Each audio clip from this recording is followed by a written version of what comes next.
The Uganda we want. So mu Uganda gye twagala mu lutalo luno olw'okulwanyisa obulabbayo obukenuzi nze kyempita obuvundu. Munna Uganda alina okuba nga yeenyigiramu. Ffenna twenyigire mu lutalo. Ate abalala tebasomye kuzimba wabula bayize okuzimba.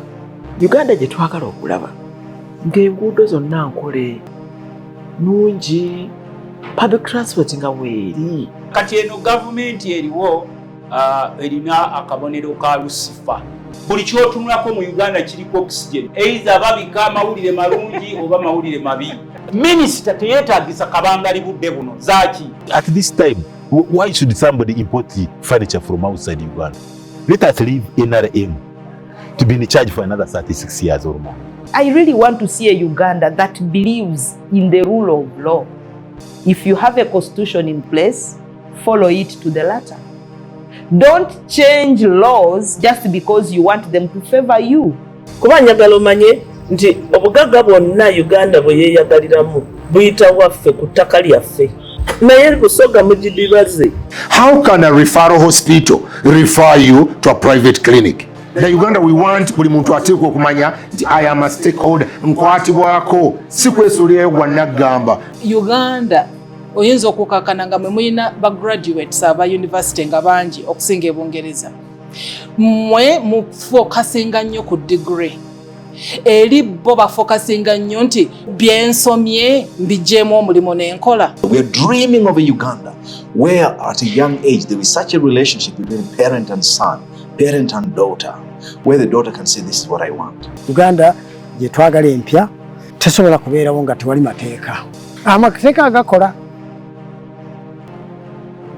The Uganda we want.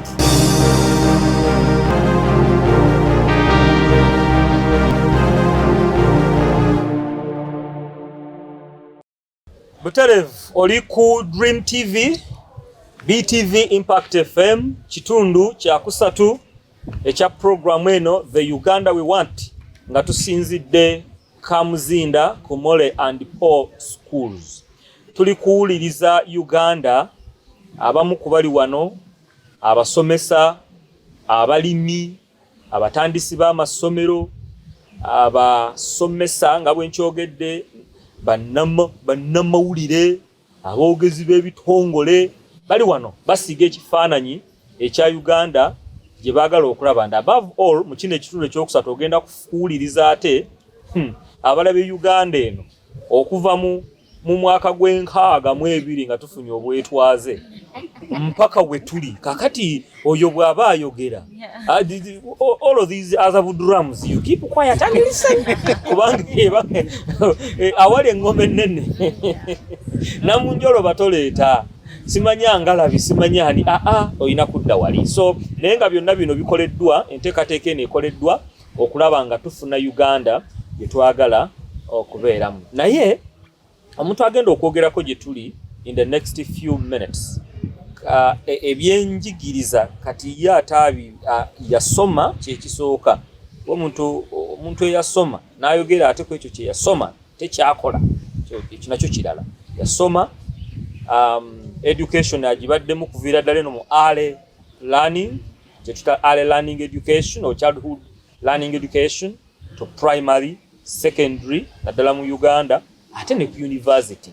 Kati ate ali ku ddaala ery'okuba nti atwala amasomero eritali limu. Now katumuwulirize abayizi abeera abalina abeera ategeera ki ekyokwogera on the side of a student, of the learner or the student. Saako ne ku bakozi kubanga naye abeera gyali kuba nabo abeera abatwala alina abasomesa n'abaana. Kati awo Principal CEO Annette, the microphone is over to you. Kati gwe naawe otuwulire Uganda gy'oyagala okulaba mu kifaananyi ekyo kyonna ekigazi nti olina abasomesa okulembera b'oweereza nabo ate olina ne balaana bemusomesa. Kiki kye tulina okutereeza naddala mu byenjigiriza yaffe wano e Uganda? And you've been exposed not only to Ugandan education. You can give us those comparisons. Tutegere nyina low cancer ali Bungereza yangamba mwe Uganda bali ab'Ebungereza babaleetera okusomesa kwe musomesa kati babivaako dda. Ne ngamba yi kanso kikyotegeeza nti mwe musomesa birala nabo basomesa birala. Omuzungu ono yatufuga n'atulekera akatiba akalala ye n'agenda n'akola akalala. Neyanziza nnyo ssebo, amanya n'eddoboozi Kayigwa Annette Kunya. I'm the head teacher, Nazarene Kamzinda Vocational High School, and the managing director, Molly and Paul Child Care Foundation. Ndi musomesa nakasomeseza wane Kamzinda emyaka 28. Wow. But at some 28 years. Yeah, 28 years. Oh, wow. As a teacher. I've had a chance to be a tutor before they phased out the primary teachers colleges at Auntie Betty's PTC. I was a tutor there for about 6 years. I am a lecturer at Kampala University, Masaka campus for KU Masaka. Yeah, for 18 years now. 18 years. Yeah, 18 years now. Uganda nze gyenjagala. Kwegamba sofa wetuli tuyina ebintu ebirungi ebimu. First of all, I want to point out that 41% of Ugandans are living below the poverty line. That means 41% of Ugandans cannot spend $1 a day. Kati beba gamba nti dola tugamba 3,300 tasobola gena nagula yogurt nalya ne keki. 41%. Oyo muna Uganda tuli naye. Beba singa obungi. Wejere ba omukulu. Kati ate nolaba nti 75% they are in the rural. So bwotunulira rural n'otagifaako bannayuganda basinga bali mu byalo. Bw'oba oyagala okukola ekintu mu Uganda genda mu byalo. Naye okimanyi ssebo nti Uganda yesinga the youngest population in the whole world. Nyo. Kati ffe tuyina abavubuka mu nsi. Babano bani tabali wano. We are full of potential. Batone baabo. Kati tuyina Uganda yaffe ina okutunulira ekyobugagga kyeyina be bavubuka. Kyowa kati abaana baffe bolaba. Once I went to the airport and I was sad. I saw over 500 people leaving Uganda in a day. Nengamba, but these people are promoting our youth to leave the country. Yet they can stay around.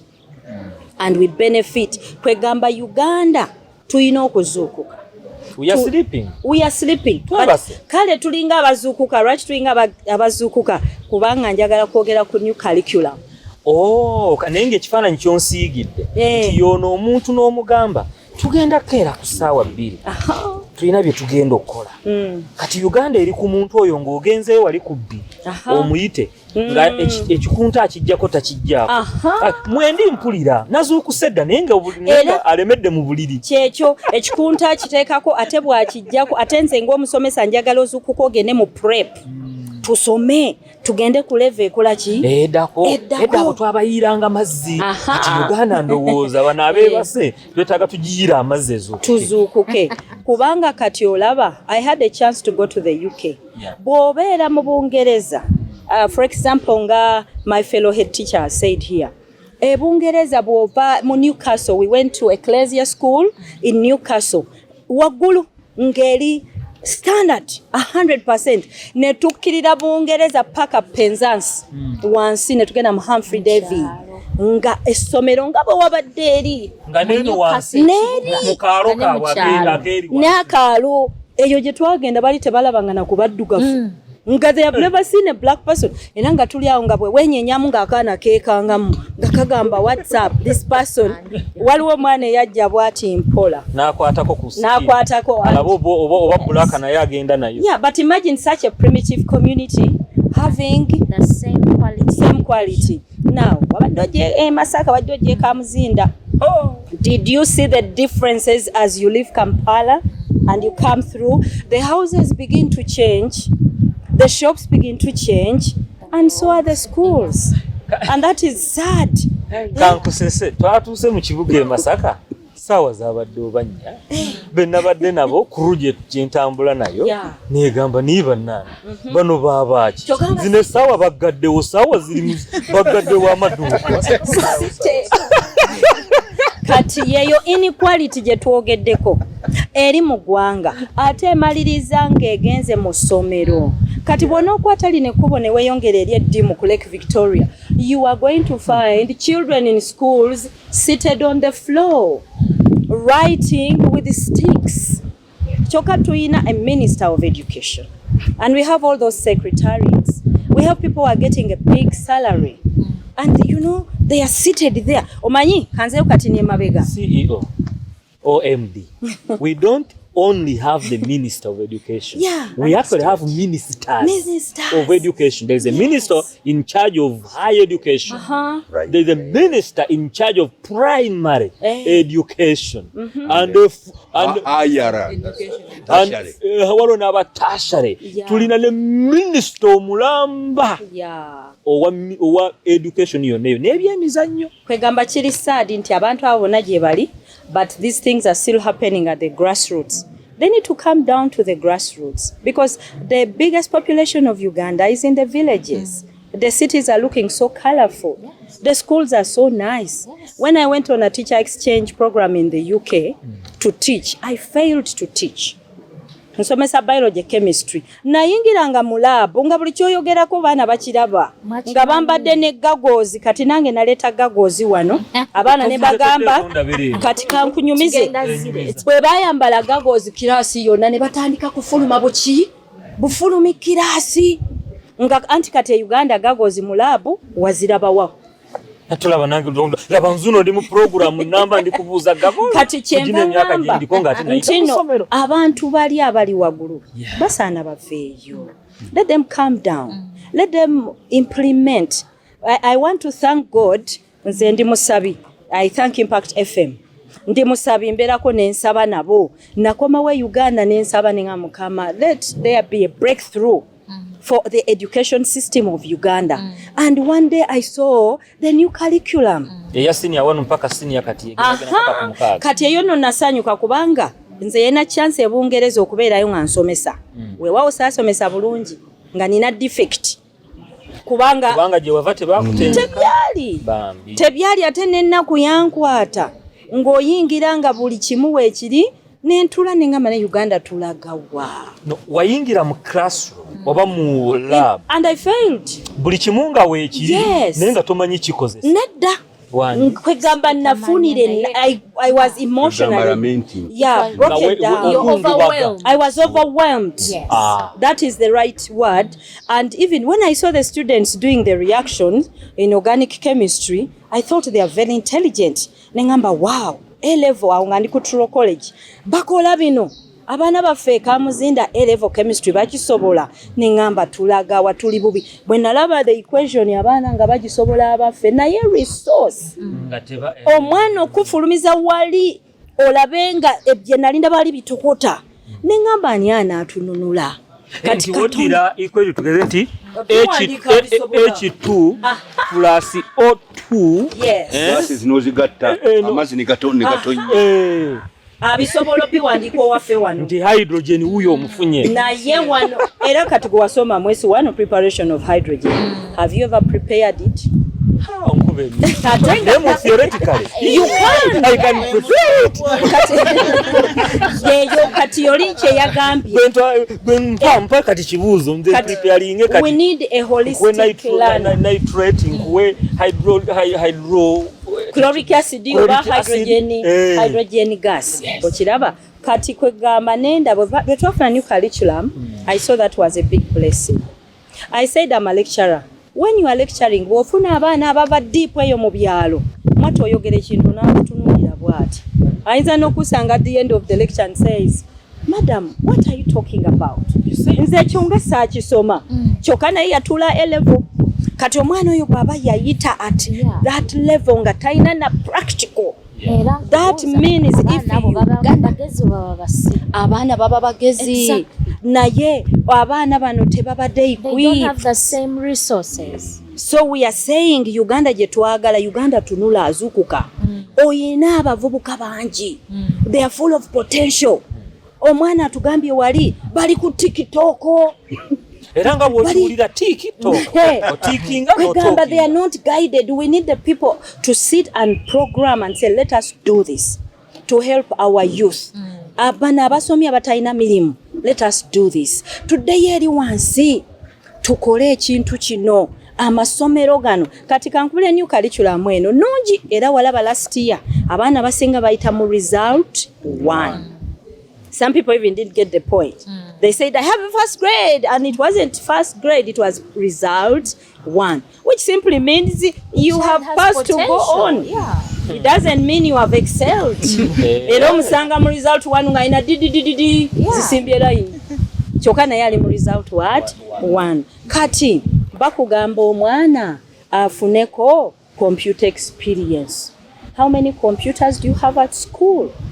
Oh, yagala omwana abenga amanyi olukompyuta. Njagala kyoyagala asome. Nti PE kati fena tulina PE senior 4 era ono ye musomesa. Saagala bintu kutuuka. Tendesi wakafudi. Saagala nti batuuse mu kigezo. Ate ne mugenda ku nearby school. Mweyazika emipiira. Last year waliwo abajja wano ne beeyazika ne nebuza mutwe gwange weeyazisa omupiira ne net. Ng'omwana agenda kola bigezo. Ng'omwana agenda kola bigezo. Kati yayize D. Kubanga bw'oba togulina yayize D. Kwegamba new curriculum munungi bannange. Era by the way, Bungereza batulekera ebikadde naye ffe twagenze ne tunona kye bayina. Naye bw'obeera Bungereza by senior 4, that is year 11, omwana amanyi kyayagala. Ku myaka 10 kubanga bava wansi eno. Omwana okuva wansi by senior 1. Omwana which is year 7 ajiyingira alina 11 years. Chimbadde ngendo okuga nti ne waffe bali ewaabwe ya 11 abeera olwedde ekyokola akimanyi ono we waffe emyaka 11 aba agenda bugenzi mu senior 1 abatamanyi era bwana abamu P6 senior baba mu 13 ate bw'ojja mu kyalo eno baba na 18 ngali mu senior 1 nga yenkana n'abasomesa anti kati mwani mulanzi ebunjako average age ya senior 1 eri 15-16 wangi average age anti kati omwana agenda kuyingira university nga n'emyaka 2 that is the inequality we are talking anti about. You did not go to the village so this kid started school ngali 10 okimanyi nti no wano omwana yali ya campaigning okubeera head boy basookera mu staff n'agamba abasomesa wali nti nze kati ekisooka ya mu 29 years kweka abasomesa bezinga ne bwega tufu bagamba ono tajje na campaigningira ne wano mu staff 20 ankopo yamutuleetera 29 aze kusoma yagala kusoma yeri gapo gye twagambye tetuli mu kuzibikira ya government genda mu kyalo laba buli mwana atali mu ssomero muteekeyo genda ku ssomero laba tewali katebe tuyambe buyambe tugalawo togamba nti essomero ligudde okiramba tubayambe tutya kati no bwenzira ku kyabasomesa bwe nali nakatandika okusomesa nga nakafuuka head teacher nga gwasomesa arts nkuteeka afternoon gwosobola okusomesa akoye kati nzo wa biology nze nsomesa ku makyali fresh mathematics abo ku makyali ba mathematics ba chemistry ba physics era fe twasookangayo jogo wa makati kati awo ngera bw'ojja n'ondaba n'ongamba Madam HM can I maybe in the morning kwanze no fe abasomesa the real subjects katusomese ku makyali kati batugamba kati oreggulo gwasomesa ebyangu goba okola ki naye bwe nafuuka head teacher nga njagala ne mukama wange nga ambuuza first grade ziri meka kati nawo nendyoka ndaba bwe njagala abaana bayite art bayite Oluganda okimanyi nti ebyo bye biyisa abaana fe abasomesa sciences we are not the best when you go and look at performance of each school the sciences are down the arts are up kati nojja n'ogamba Anet kubanga gwe okukola chemistry biology get 4 million gwe akola history RS kati okimanyi bali mu kwekalakasa eno oba ne Kampala gye kiri naye ne Masaka beekalakasa arts teachers bagamba naffe mutulabe kati nze kyensaba abasomesa banange osana okwata omwana omusomese let's say CRE afuna omwenda olyoka omanye nti everyone buli musomesa they are nearly equal yeah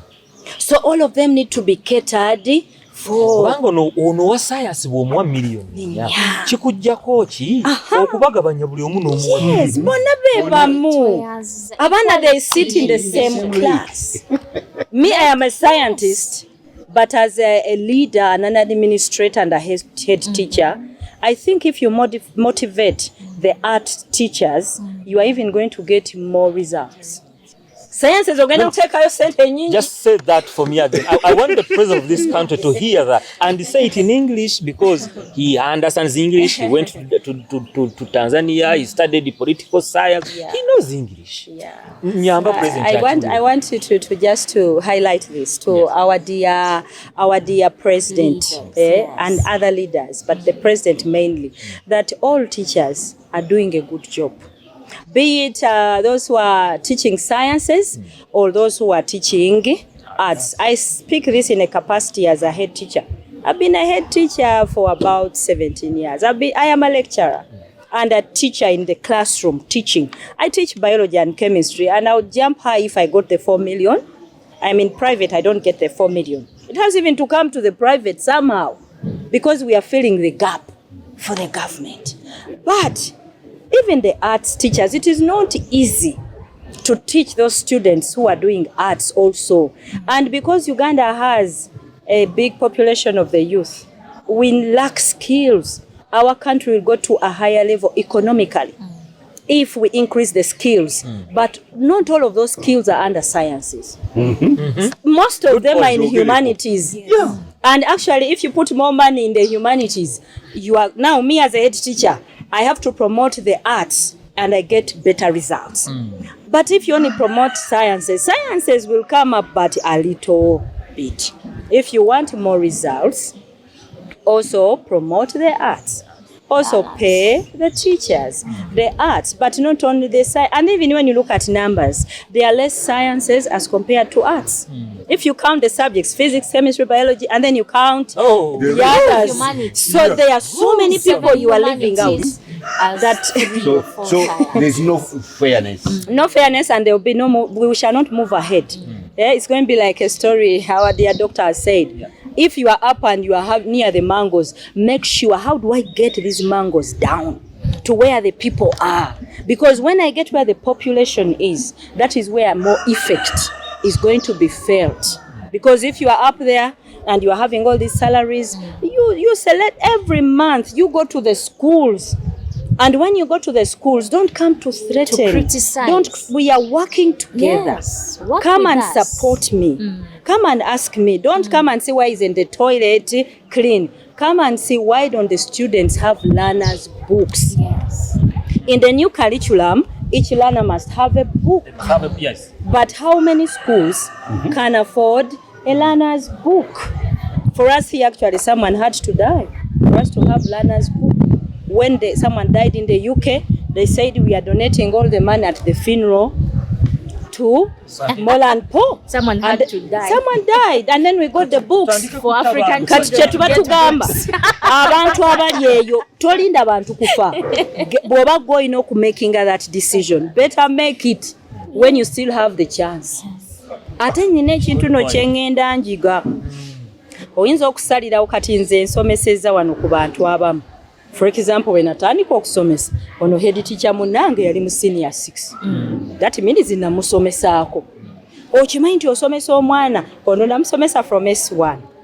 Nainanga nti Betty yansomesa.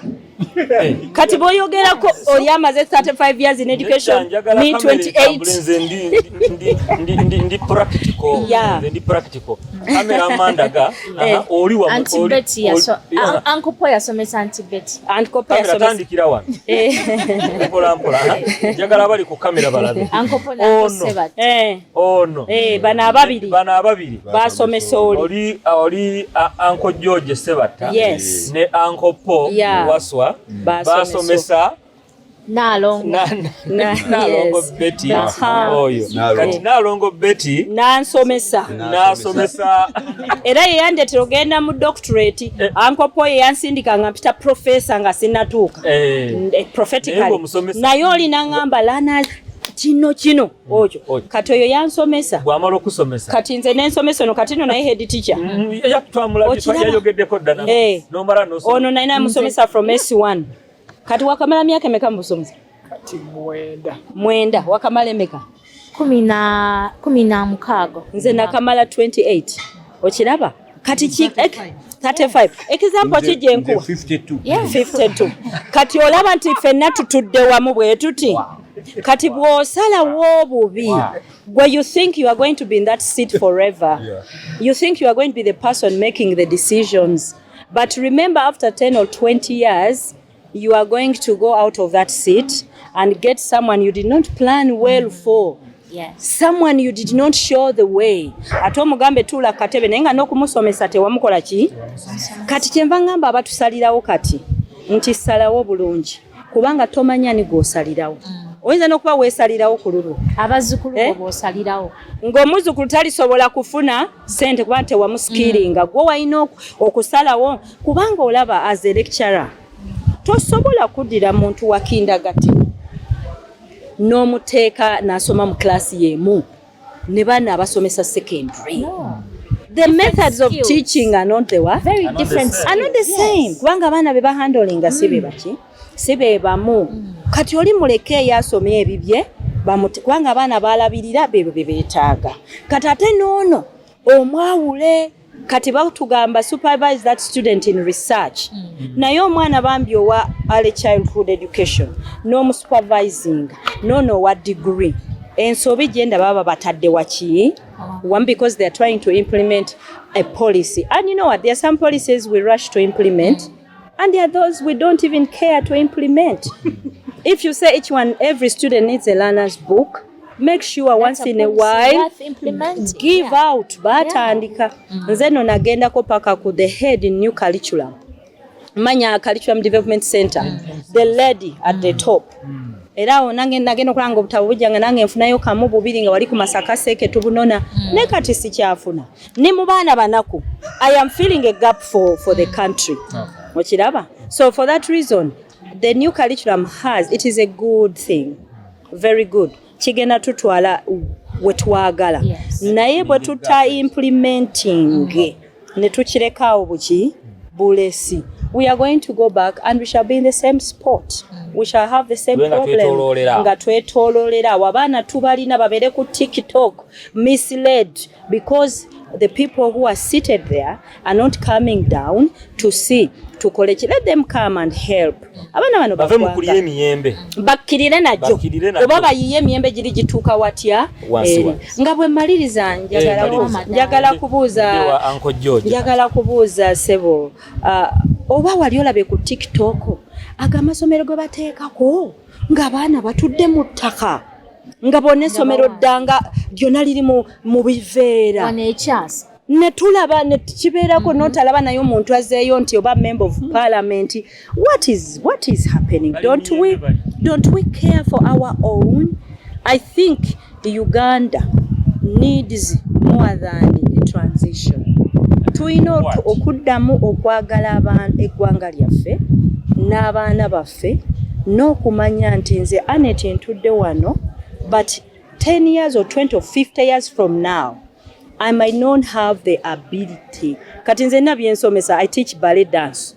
10 years ago I used to get up and show you. Nowadays I sit and use my mouth. That shows I am getting older. So give me 10 years nja kubanga ndoza ngamba gundi jangu nyambe ko yigirize ballet. Kati bali abali mu kusalawo bajjukire. Bana abaana betutasaliddewo bulungi baana baffe ate be bagenda tukwata ku mukono batutwale mu maaso. Tweyanzege managing director wa Mole and Paul schools nga twogera ku Uganda gye mwagala okulaba. Now Uncle George ndozo okitegedde okuva mu ntebe n'oteekawo emisaayi emito. Nakitegedde amagezi mu mutwe gagenze mudda. Uncle George Sebatta omuzindaalo guli wuwo ne kamera ziri wuwo muzeeyi. Uganda kijooyagala okulaba? Uganda gyenjagala okulaba nze Sebatta George William Uganda nagizalirwamu mu mwaka gwa 1941 okutuuka leero nina emyaka 84. Amen. Kyasobola okukola obulungi kuba nakuzibwa buki mulungi. Akola obulungi kaba kabonera akalaga nti yakuzibwa bulungi. Akola obubi kaba kabonera akalaga nti yakuzibwa bulungi. Yakulamu ebijimusa. Fwe twakulira twalina amatu atuwuliriza abazadde baffe kye batugamba. Abaleero amatu gaggwaawo n'abakulembeze bennyini tebalina matu. So nze nkitegedde kyogamba naye okukinnyonnyolera ddala omuntu akitegeere nti amatu agakwatibwako ge balina biwaawo. N'olwekyo obwenkanya mu Uganda bwabulawo. Ngambye nnyina emyaka kiwambuko nebaza Katonda akintuusizaako. Naye bw'osinziira ku mbeera eri mu kyalo ku bantu abakaddiye n'omusaala gubaweebwa buli mwezi. Nsako si musaala. Ensako. Ebiri ekitundu. Emitwalo 2 n'ekitundu. Ulira. Ku myaka 84 nga Uganda ezaaliddwa nga wooli ne bakuwa 2 kitundu. Uganda n'ekuwa 2 kitundu. Kunyooma kwennyini okukunyooma. Buli mwezi. Ate n'abeera nga okuzifuna ateekwa kumala kutwala ID. Yeyogereko omuntu eyazaalibwa mu Uganda 41 alina okunnyonnyola gavumenti nti ddala ndi Munnayuganda. Ate ID eyaggwako n'omugamba nti toyingirawo nakuyingirawo. Ekirala bw'alwala n'asigala mu kyalo teri yamufolowinga nti owange community development officer yatuuseeko mu maka ga gundi okumulaba kubanga siyamulabyeyo ekyannamukaaka kufuna z'abakadde.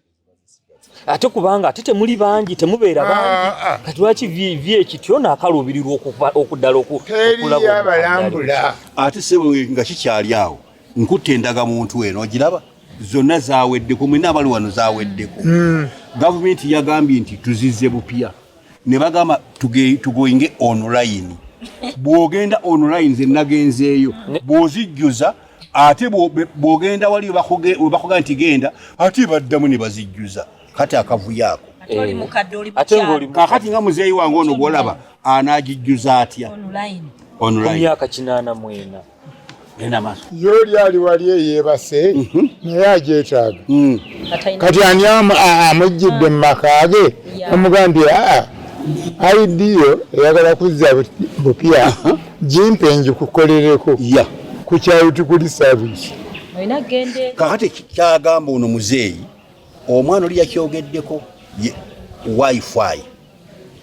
Omukulembeze w'eggwanga yakawaŋŋamula bwe yagamba nti okulonda kw'omwaka ogujja kujja kubeera electronic, kujja kubeera digital.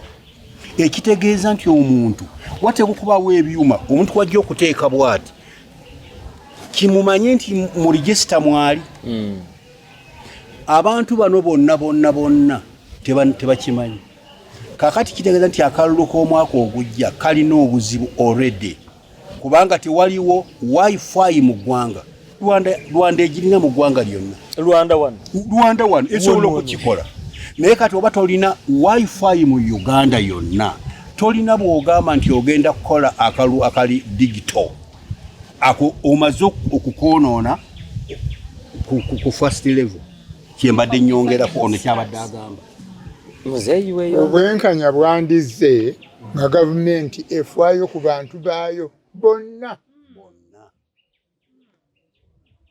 Naye obwenkanya tibuliyo. Abali waggulu ng'omusawo bwe yagambye bali ku miyembe balya banno ababatuusizza we bali tebabeerabira. Biringa ddala bali eyambisa okulinnya waggulu be batuuka waggulu ne balita neligwa bweri mwe mubeera mubayita kati agamba tujje tutya sina ddala kwenzikira baali kasuka bo bennyini abalirinyirako ekyekigambo ekyo mu Bulaya eyo nafuna omukisa n'engendayo emirundi 2 era ng'oyita mu Molande nakyalirako ku bakadde ab'e Bulaaya banno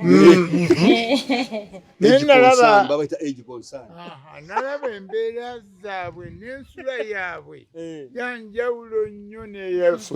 wawulira otya jjajja bwe wabalaba? Weewaawo olw'okuba nze nange eno nalina wenva saawulira bubi naye natunuulira abantu nga miriraanwa gyange nenkuba akafaananyi negati bano bo gavumenti ebalabirira naye ewaffe etatuuka muliraanwa wange oli gwe tukulanye naye ani agenda omulabirira?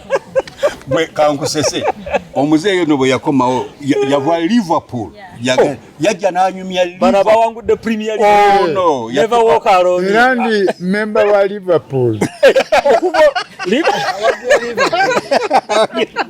naye manyi bwe yaddako no bwe yagamba nti mbadde mu Bungereza e Liverpool everywhere it is green netuseka kayo buli wamu nga kiragala kogwe Liverpool togivaako ne boogera Arsenal toyagala kuwulira naye mu bbanga eryo kambanyumize nalina oyo etwali akaalo bakayita omusikaka naweza emyaka 7 nga ndi eri ng'oli eri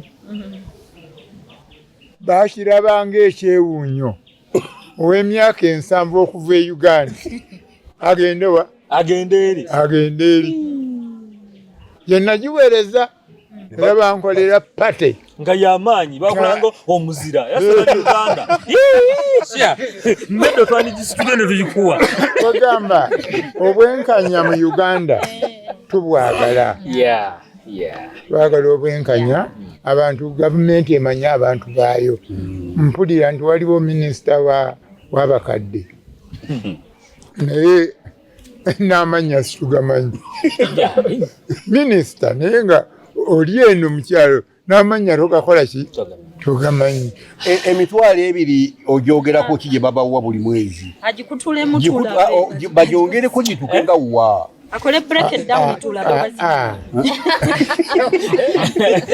yatugambye dda muzeeyi ebigambo yabisengese bulungi nze bwe yayogedde nti obwanga gavumenti sisinnenkanya okuwa omukadde ali myaka 8 emitwalo 2 n'ekitundu ng'eggwanga alibaddemu since 1941 ate n'okwata akaana ka S6 n'okatwala mu parliament ne kafuna millions kati that is terrible nono miliyoni 4 yonna yatuluma olw'okubanga yamusomesa afuna emitwalo 2 n'ekitundu gwe yasomesa afuna miliyoni 4 bonna bali mu ggwanga lyerimu balina n'abakulembera omu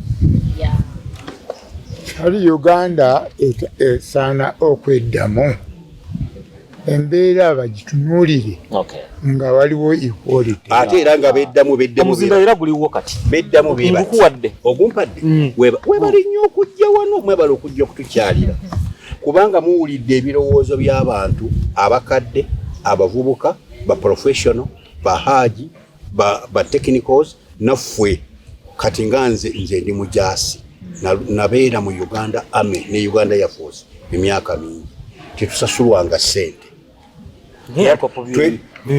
tujja mulaba omukulu twagiwaabira gavumenti netugisite batusasulanga kakati twagala ssente zaffe muzituwe mangu nga tukyali balamu ekyo kimu ekyokubiri waliwo gavumenti eno ebeere feya nze nga nkula nga bakola budget tetwasomanga onajja kubuulira bagenda kugereka omusolo mwena nga mutuula awaka agereka omusolo nga ajja ng'agamba mulina enkoko mmeka nti 8 nga baziwandiika mulina ente mmeka nti tewali mulina ne baga nti kati kusinza bituwulidde mujja kuba ssente bwezi ne kati bantu bakola budget nga tebatuwebuuzizzaako ekirala emize wabula njala okwebaza gavumenti okugaana ebisiyaga ekyo mwebale nnyo naye bwe mwabigaana ate ne mukkiriza nyege ogambo nyege nze nasoma oluswayiri nasomesako ne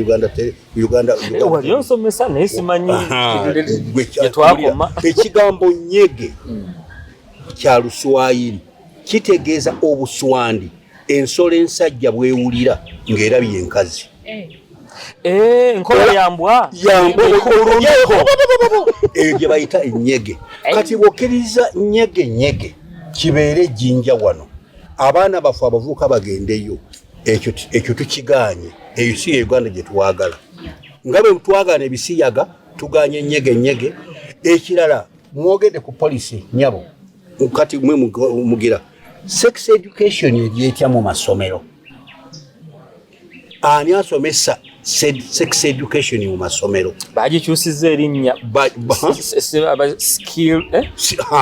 bagiwadde erinnya oliri mu ngeri yaku osikiringa mukombo osikiringa omwana wange osikiringira omwana wange omuwala omusikiringirani so bakyusiza linnya but content teyakyuse tagenda kyuka content the name change kati fwe nga tukuledda onajja kubuulira sex education bamusomesanga mutya bagitanga wabangawo kankyogere banaye mu nsonyiwe kukyalira nsiko ogwo musomo ly'amaanyi nnyo mu maka lyasenga lya jjajja naye kati ensiko tekyaliwo kati olwokuba essomo eryo terikyaliwo abaana abawala bayingira mu bufumbo nga tebamanyi ebibeera mu bufumbo kati ekyo bakitujjako ffe abazeeyi naffe abali wansi ne bakitwala waggulu ne bakiyita wakiyisoota sex bakise batya kakati njagala mu maka tuddeyo taata ne maama ne jjajja ne ssenga okukyalira ensiko baakolangayo ki bakitereeze kituulinge n'omulembe abaana abawala bakule nga bamanyi obuvunaanyizibwa mu bufumbo nze kati nina emyaka 5 olwomosi mu bufumbo naye omukyala wange yayita mu nkola eri leka mwana wange kakati ekyo bakikwateko so ankopo kyogamba nti singa bazanyira mu ssomo lino essomo eryo tolizanyisa bakati ensiko yaggwawo teggwangawo abakyala webali abawala webali abatayita mu nsiko be bana abatumerako babamerako nafuuka omusajja mu maka ng'ate mukazi eryo ssomo nategedde ddanze olikoleko ankopo Uganda yeweddeyo Uganda gyenjagala gyoyagala yokka omaliriza what a sign out for me today in the program the Uganda we want that marks the end Uncle Ponsibula that marks the end of our show here at Mole and Po Schools Kamuzinda. You've heard it. I ask you, what are you going to do to make sure that we achieve the Uganda we want?